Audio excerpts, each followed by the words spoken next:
केंद्रीय मंत्री डॉक्टर जितेंद्र सिंह ने कठुआ जिले के लोंडी और कानाचक गांव का दौरा कर शहीद परिवारों से मुलाकात की। इस दौरान उन्होंने सुफैन इलाके में आतंकियों से हुई मुठभेड़ में शहीद हुए पुलिस के जवान शहीद बलविंदर सिंह चिब और शहीद जसवंत सिंह के परिवारों से मिलकर दुख साझा किया और उनके अदम्य साहस को नमन किया। डॉक्टर जितेंद्र सिंह ने कहा कि शहीदों का बलिदान देश के लिए गर्व का विषय है और सरकार उनके परिवारों के साथ हर संभव सहयोग के लिए प्रतिबद्ध है। उन्होंने शहीद परिवारों की समस्याओं और आवश्यकताओं को ध्यानपूर्वक सुना और सरकार की ओर से हर संभव सहायता का आश्वासन दिया।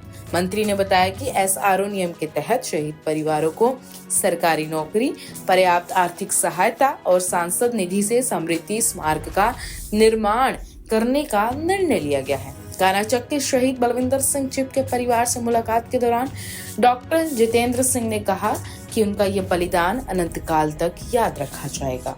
और क्या कुछ कहा, आइए जुबानी सुनते हैं। पंजाब केसरी के लिए कठुआ से लोकेश की रिपोर्ट। हमारे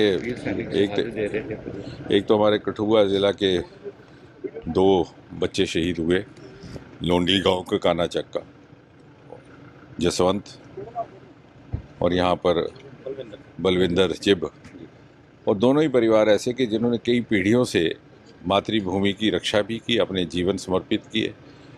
और ये तो ऐसा परिवार है कि यहाँ पर विक्टोरिया क्रॉस अंग्रेज़ों के ज़माने में हासिल किया था इन्होंने, जो एक बड़ी नायाब उपलब्धि उस ज़माने में मानी जाती थी। अब जो नुकसान हो गया उसकी भरपाई तो की नहीं जा सकती। लोग आएंगे भी, अपना सदमा भी जाहिर करेंगे, लेकिन जिम्मेवारी हमारी ये है, और ख़ासतौर यहाँ के निर्वाचित प्रतिनिधि के नाते, कि हम परिवार की किस तरह से संभाल कर सके, उसके लेकर के काफ़ी विचार हुआ। कल मैं नहीं पहुँच पाया क्योंकि कल मैं उड़ीसा में था और रात को मेरा दिल्ली आना हुआ और पहला काम हमने यहाँ पहुँचने का किया। प्रशासन के साथ विस्तार में बातचीत हुई है। एसआरओ के तहत सरकारी नौकरी की तो व्यवस्था की जाएगी, जसवंत के परिवार के लिए भी और बलविंदर के परिवार के लिए भी। जसवंत की पत्नी MA B.Ed है, यहाँ बलविंदर की 12वीं कक्षा उत्तीर्ण है, लेकिन उसी के अनुसार उसके अतिरिक्त माली इमदाद, आर्थिक सहायता महकमा पुलिस की ओर से भी है, केंद्र की ओर से भी है। लगभग कुल मिलाकर के 60-70 लाख रुपए की राशि फौरी तौर पर जब कुछ औपचारिकताएं पूरी हो जाती हैं। और सांसद होने के नाते MP की ओर से दोनों शहीदों के लिए एक स्मृति स्मारक।